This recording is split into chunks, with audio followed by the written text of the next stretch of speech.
araw mga kapatid at mga kababayan. Sana'y nasa maayos kayong kalagayan saan man kayong dako ng mundo naroon ngayon. I'm back.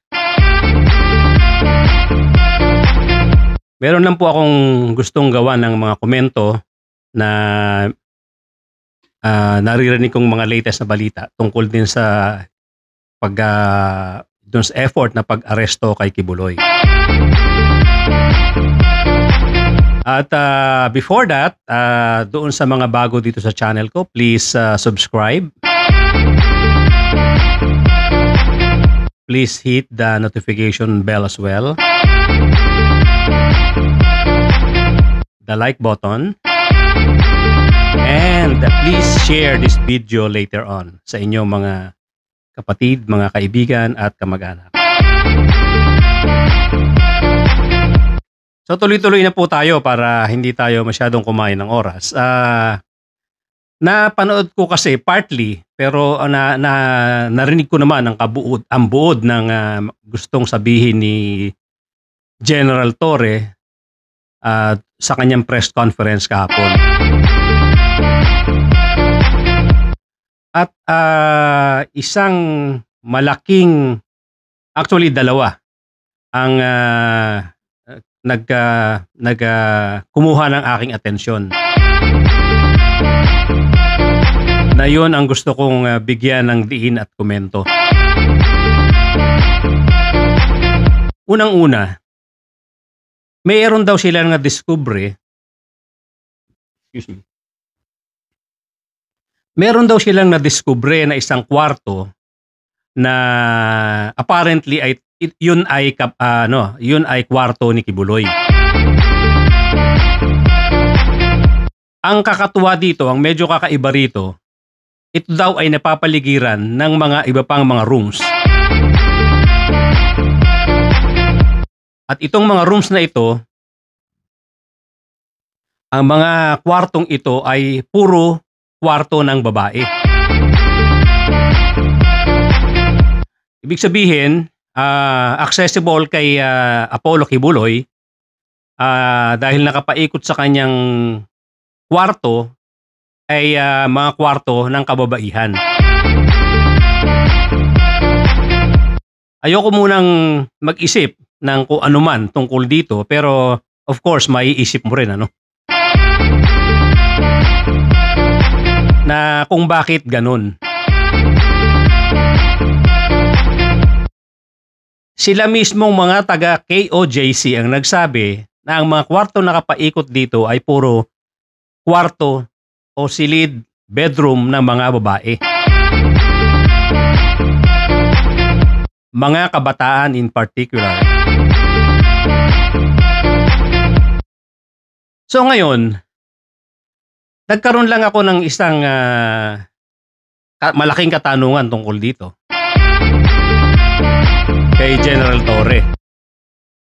Dahil ang sabi ni General Torre ay pinigilan sila na makapasok doon sa isang kwarto na may mga natutulog na kabataang babae. Opo, tama yung pagkakadinig nyo. Mali yung sabi kong mga kababaihan, kundi mga kabataang babae. Yun ang mas tamang terminology. So ngayon, ano ang problema? Yung mga personnel ng kapulisan na nasa mga 60 yata sila, hindi sila pinapasok dahil mayroon daw mga natutulog na mga kababaihan o mga kabataan in particular. So ano ang problema doon? Unang-una, ng mga oras na yon, ang sabi ni General Torre ay bandang alas 5:30 yata yon. At nung after 30 minutes na nagpupumilit sila makapasok, pinayagan silang pumasok. Ang problema lang, ang inalaw sa kanilang pumasok ay 10 o 9 katao. Siyam nga yata kung tama pagkakaalala ko. At apparently, hindi nila ginalugad o hindi nila hinalungkat ang mga kinalalagyan ng mga kabataan. Dahil bilang respeto dun sa mga nando doon sa kama na mga kabataang babae.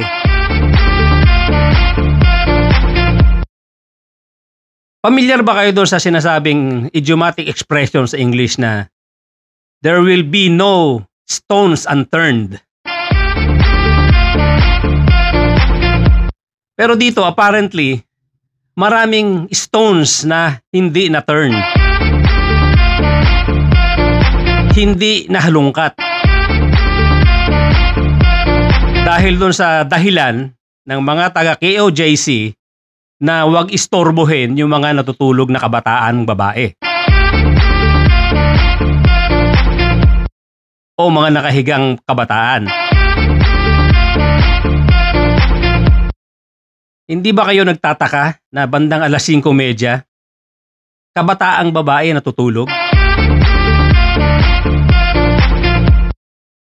Hindi ba? Something is fishy? Hindi ko lang sure kung anong klaseng paghahalungkat o paghahanap ang ginawa nila General Torre doon sa kwarto na yan. Pero, apparently, hindi nga nila ginawa ng masyadong effort. Pangalawa, siyam lang yata sila na nakapasok doon.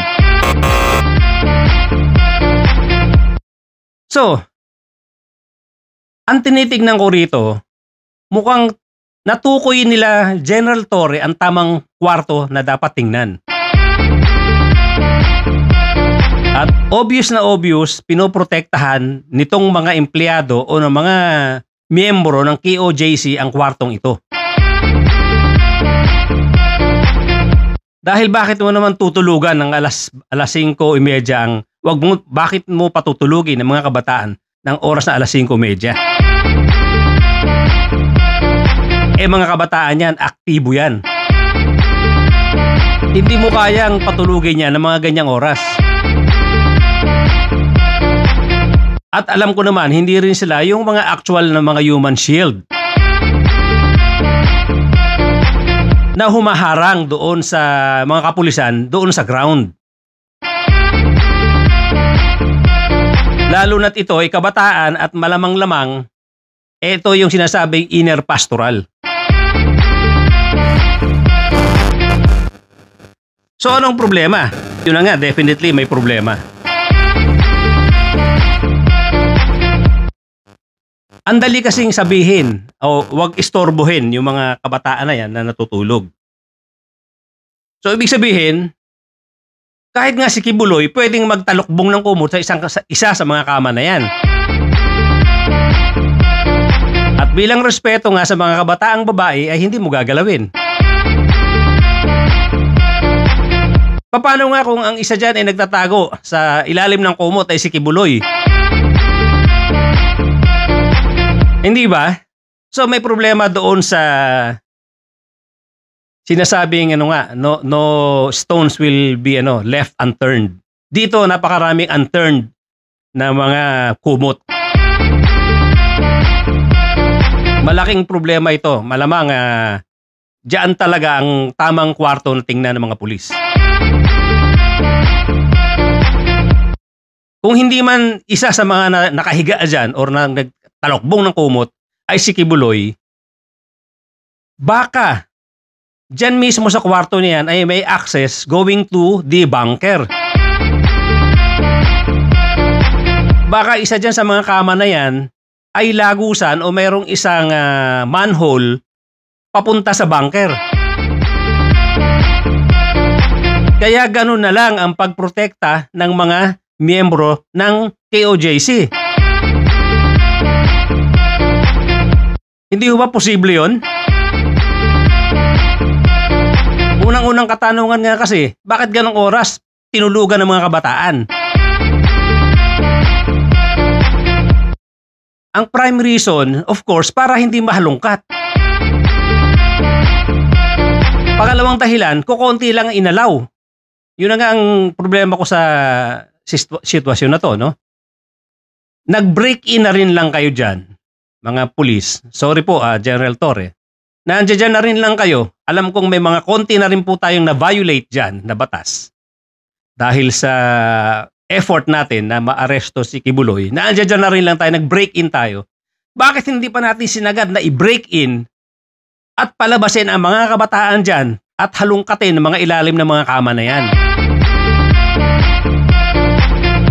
Kasi nga, ang mangyayari niyan, hilaw ang paghahanap natin. Dahil may mga protektadong rooms na hindi natin magalaw. At pumayag tayong wag galawin out of respect na rin doon sa mga kabataan. Pero sinasabi ko nga, nandiyan na rin lang tayo, nag-break-in na rin lang tayo, may nag-violate na rin lang tayo. Kung meron tayong mga violations na nagawa dyan, hindi pa natin sagad-sagarin nang matapos na yan. Dahil ang problema dyan, baka mapahinto na kayo at tuluyan ng hindi mahuli si Kibuloy. Ang tingin ko dyan, talagang lahat ng effort ginagawa ng kampo ni Kibuloy para mapahinto kayo. Isa na nga dyan, yung narinig kong magkakaroon, narinig ko kay Enzo Recto, kay Attorney Tumotorgo, yata, no? I'm sorry kung magkamali ako. Kay Attorney Enzo, na magkakaroon daw ng pagbisita dyan, sila Bato at saka si Senator Pimentel. Bukas na. Ang problema dyan, baka magkakaroon pa yata ng hearing dyan. At kung magkoconduct ng hearing dyan, ang ibig sabihin yan, pag may hearing, ang Senado, magkakaroon sila ng contempt powers. Hindi ko sure dahil hindi man ako abogado, pero pag meron silang contempt power, baka kayo pahintuin dyan. Ngayon, depende na lang yan sa magiging reaksyon ng Malacanang. Sana naman ay wag natin payagan po ito. Mukhang binabraso na rin ni Senator Bato, dapat Malacanang, brasuhin na rin natin. Magkita-kita na lang tayo sa korte. At ang final arbiter dito, ang korte. Pero in the meantime, wag natin pong payagang mangyari ito, mapahinto, dahil siguradong mapaplansya para lalo nila Kibuloy ang kanilang ginagawang pagtatago, ang kanilang taguan, at magkakaroon na talaga tayo ng problema. Baka tuluyan nang hindi mahanap si Kibuloy. Malaking problema yung balikan ko yung isang kwarto na yun. Malaking problema yan na hindi siya nagalugad, hindi siya nahalungkat dahil bakit nila pinoprotektahang masyado yung room na yan? Baka may lagusan yan sa floor pababa doon sa bunker. Bakit gano'n na lang ang pagpoprotekta nila dyan sa kwarto na yan? Madali kasing gumawa ng lagusan, ng secret passage, secret manhole pababa. Tatakpan mo lang yan ng kama. Meron kang, of course, meron kanyang bakal na pintuan. Tapos lalagyan mo na rin ng tiles sa ibabaw para hindi halata. And then lalagyan mo ng kama sa ibabaw. At lagyan mo ng mga tao na hindi aalis anuman ang mangyari. Kung hindi natin babarsuhin. Kung papayagan natin na sila ang masunod. Sinasabi ko nga, naandyan na rin lang tayo, brinaso na rin lang natin ang pagpasok yan, paggawa ng mga kung ano mga butas dyan, bakit hindi pa natin brinaso ang kwarto na ito na tila masyadong protektado? Pagkaganyan po ang paghahanap kasi natin, marami tayong iniiwanan na posibilidad na daanan papunta sa bunker. Yun po ang aking naobserbahan doon sa sa press conference ni General Torre kahapon. Na malamang-lamang may problema dahil hindi natin nagalugad, hindi natin natingnang maigi ang mga flooring diyan, ang flooring ng kwarto na yan na maaring may lagusan papunta sa bunker ni Kibuloy. Sa isang topic naman po, binanggit din niya na may pinakikita nga daw na video si Atty. Torion na isang hukay. Pinalalabas ni ang claim ni Atty. Torion, ginawa ng mga pulis yung hukay na yan na para maging makita kung saan man ang lagusan o saan ang daan papunta doon sa bunker ni Kibuloy. Pero obserbasyon ko lang sa aking obserbasyon bilang isang technical person pagdating sa ganyan. Kung yan doon talaga sa loob ng simbahan o doon sa school ng KOJC, tila napakakapal nung konkreto na binutas.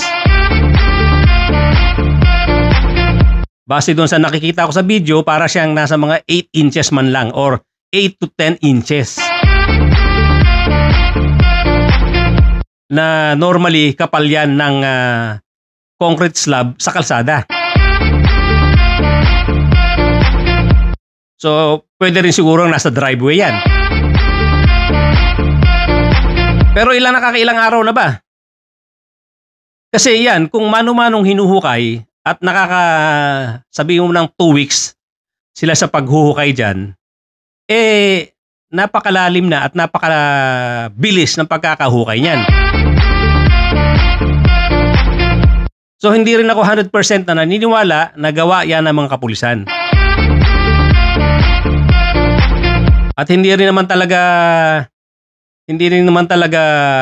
inaamin ni General Torion na gawa nila yan. Sinasabi niya nga, since si Atty. Torion, I'm sorry, hindi inaamin ni General Torre na gawa ng mga kapulisan yan. At since si Atty. Torion ang naglabas niyang video na yan, na kumakalat ngayon, siya ang magpatunay na yan nga ay gawa ng mga pulis. But then again, sabi ko nga, kung gawa ng mga pulis yan, napakabilis na pagkakahukay yan, napakalaki ng hukay. Sa tingin ko ay nasa mga siguro mga 4 by 5 o 4 by 6 meters ang laki at ang lalim ay nasa tingin ko nasa mga 6 na metro na rin. And yun na nga, since pagpasok nila dyan naman ay assuming nga na may 2 weeks na sila, hindi naman agad nila hinukayan. Pangalawa, kung hindi yan ginamitan ng jackhammer, baka ngayon barely nabubutas pa lang nila yung slab. Unless may mga pinapasok silang construction workers dyan na siguro para magawa ng mabilis yan, mga 12 katao at gamitan ng mga 6 na jackhammer. Na sigurado ko iaangal ni Atty. Torion dahil ang ingay niyan. So, sa obserbasyon ko, kung wala namang ginagamit na jackhammer dyan, dahil dinig na dinig yan, at siguradong hindi naman kakayanin ng isang jackhammer yung ganyang kalaking hukay at ganyang kakapal na concrete slab, kung hindi yan ginamitan, hindi pa dapat yan makakatago sa slab. At lalong hindi aabot ng ganyang kalalim yan.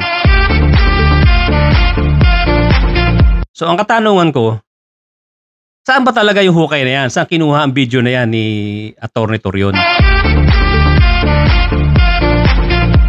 Pero, sinasabi ko naman, kung yan talagang ginawa ng pulis, malamang-lamang ginamitan ng mga heavy equipment yan. ginamitan man lang ng mga jackhammer yan. At dinig na dinig yan ang sa buong compound ang ingay na yan. Na dapat napakalaking issue kay Atty. Torion. So yan ang obserbasyon ko doon sa hukay na nilabas. I mean, sa hukay na ipinakita ni Atty. Torion sa na kanyang nilabas na video. Kung hindi po ginamitan ng mga jackhammer yan, at least 4 na jackhammer yan, at siguro mga 12 katao, hindi pa ganyang kalalim ang hukay na yan.